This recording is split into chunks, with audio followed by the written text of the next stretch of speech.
আপনি জানেন তৎকালীন সমাজ ব্যবস্থায় অথবা এখনও বহু জায়গায় অন্যায় করলে জরিমানা করা হয়। এমনকি সেই অন্যায়কারী ব্যক্তির মস্তক মুণ্ডন করে অর্থাৎ ন্যাড়া করে দেওয়া হতো। কিন্তু আপনারা কি জানেন কোন অপরাধের জন্যে ধর্মীয়ভাবে জরিমানা করা হয় এবং পুরুষ হলে ন্যাড়া করে দেওয়া হয়? আজকের ভিডিওর বিষয়বস্তু হচ্ছে এইটা। ভিডিওটা খুবই সুন্দর ভিডিও, আপনারা পুরো ভিডিওটা দেখুন এবং আমার চ্যানেলটা সাবস্ক্রাইব করুন। নীলিমা সাউ মাঠে গিয়েছিল গরুর জল খাওয়াতে। খিরিস গাছের মোটা শিকড়ে গরু বাঁধা ছিল। গরুর সঙ্গে ছিল একটা 1 বছরের বাছুর। তখন ভরা দুপুর, ঝাঁঝা করছে রোদ, মাথার উপর তীব্র দাবদাহ, মনে অসহ্য বিরক্তি। নীলিমার স্বামী প্রায় 11 বছর হলো মারা গেছেন। মেয়ে দুটোর বিয়ে হয়ে গেছে, সংসারটা একটু বড়, 1 ছেলে, বৌমা, 2 নাতনি, 1 নাতি। যাই হোক, সেই কথায় পরে আসছি। এখন আসল ঘটনাটা কি আপনাদের বলবো।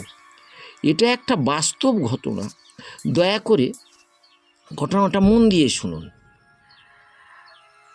আমরা যে কোনো জিনিস যখন বেশি পয়সা দিয়ে কিনি তখন তার কদর থাকে।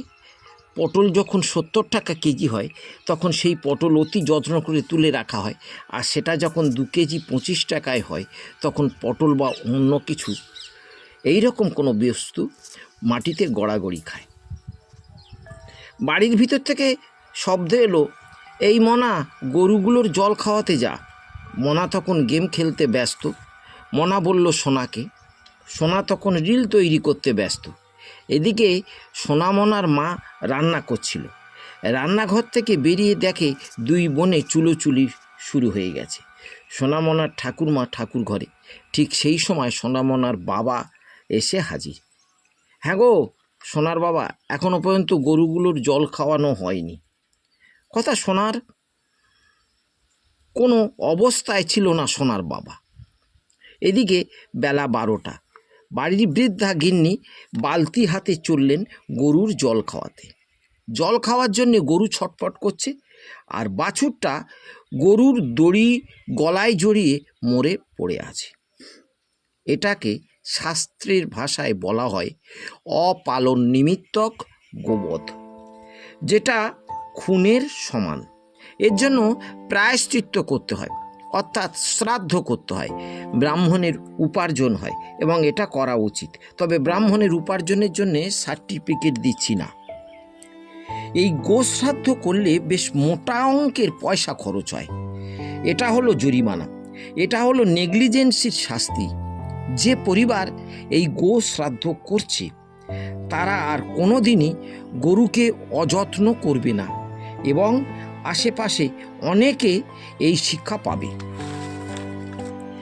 গো প্রায়শ্চিত্ত বা গো শ্রাদ্ধ কোনো ধর্মীয় অনুষ্ঠান নয়, তবু এটাকে সেই প্রাচীন যুগ থেকে ধর্মের আবরণের মাধ্যমে ব্যবহার করা হয়। খুব ভালো করে ভেবে দেখুন, মানুষের বিদেহী আত্মা বৈতরণী পার হতে গেলে কার প্রয়োজন হয়? গরুর প্রয়োজন হয়। যেটা পুরাণের কথা পাচ্ছি, আমি যুক্তি বা তত্ত্বের কথা বলছি না। গরুকে নিয়ে বৈতরণী নদী পার হয়। গরু কেন? হতে পারত ঘোড়া, হতে পারত মোষ, অনেকেই তো সাঁতার কাটতে পারে, তাদেরকে নিয়ে তো বৈতরণী পার হতে পারত। কিন্তু মানুষের বিদেহী আত্মা পার হওয়ার জন্য গরুকে প্রয়োজন হয় কেন? কারণ গরু হলো মোস্ট ওবিডিয়েন্ট অ্যানিম্যাল। তাহলে এই সৎ সংযমী স্বয়ং সম্পূর্ণ একটা প্রাণী মারা গেলে শ্রাদ্ধ কেন? আসল উদ্দেশ্য হলো আমরা অপালন কারণে, গরুটার প্রতি অপালন কারণে গরুটা মারা গিয়েছে, তাই আপনাকে সামাজিকভাবে জরিমানা দিতে হবে। এই জরিমানা দেওয়ার পর আপনি নিশ্চয়ই গরুর প্রতি যত্নশীল হবেন এবং আপনাকে যারা দেখবে যে গো প্রায়শ্চিত্ত করে বেশ মোটা অঙ্কের টাকা খরচ হয়েছে, তখন তারাও গরুর প্রতি যত্নশীল হবে। কিন্তু দুঃখটা কোথায় জানেন? আমাদের রাজ্যের মূর্খ, গণ্ডমূর্খ অথবা উভয় কাপালিক কালচারে অভ্যস্ত ব্রাহ্মণরা মানুষকে এই গো প্রায়শ্চিত্তটা নিছক একটা ধর্মীয় অনুষ্ঠান হিসেবে বোঝায়। তারা কখনোই বলে না যে এটা একটা জরিমানা। তাই প্রায় সময় অপালন নিমিত্ত গোবধে মানুষ জড়িয়ে পড়ে। মানুষ তার জরিমানা দেওয়ার কথা ভুলে যায়, কারণ সে ভাবে যে আমার বাড়িতে আমি পূজা অর্চনা করেছি, গরু মারা যাওয়ার আমার দোষে, অপালন নিমিত্তে গরু মারা যাওয়ায় আমি আমার বাড়িতে পূজা অর্চনা করেছি। কিন্তু সে যখন জানবে যে এটা আমার জরিমানা করা হয়েছে, আমার বেশ কিছু টাকা খরচা হয়েছে, জরিমানা হয়েছে, গরুকে ঠিকমতো লালন পালন করতে পারিনি, দেখভাল করতে পারিনি, ঠিকমতো জল খাওয়াতে পারিনি, আমারই কারণে, আমাদের পরিবারের কারণে গরুটা মারা গেছে, তার জন্য আমাকে ধর্মীয়ভাবে জরিমানা করা হয়েছে, এটা যখন ভাববে তখন সে আর এই নেগলিজেন্সি দেখাবে না। সে নিশ্চয়ই গরুর প্রতি যত্নশীল হবে। তাই এই গো প্রায়শ্চিত্ত বা গো শ্রাদ্ধ প্রচলন হয়েছিল।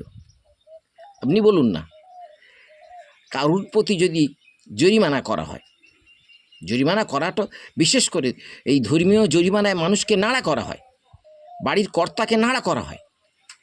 গো প্রায়শ্চিত্ত করলে, গো শ্রাদ্ধ করলে নাড়া হতে হবে, আর মহিলা হলে তার কেশের অগ্রভাগ কিছুটা কাটতে হবে। তাহলে এটা তো কত বড় একটা অপমান। যদি মানুষের মনে এই অপমান বোধটা থাকে যে গরু আমার নেগলিজেন্সির জন্য গরু যদি বধ হয়, গরু যদি মারা যায়, তাহলে সমাজ আমাকে নাড়া করাবে এবং জরিমানা স্বরূপ প্রায়শ্চিত্ত করাবে, যার জন্য তো পয়সা খরচা হবে।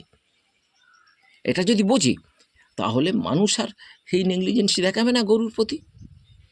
কিন্তু আমরা যে ব্রাহ্মণ শ্রেণীরা আছে, আমাদের যেটা দায়িত্ব ছিল মানুষকে এই কথা বোঝাবার, আমরা সেটা না বুঝি আমরা বোঝাই যে গো প্রায়শ্চিত্ত মানে সাধারণ পূজা অর্চনা।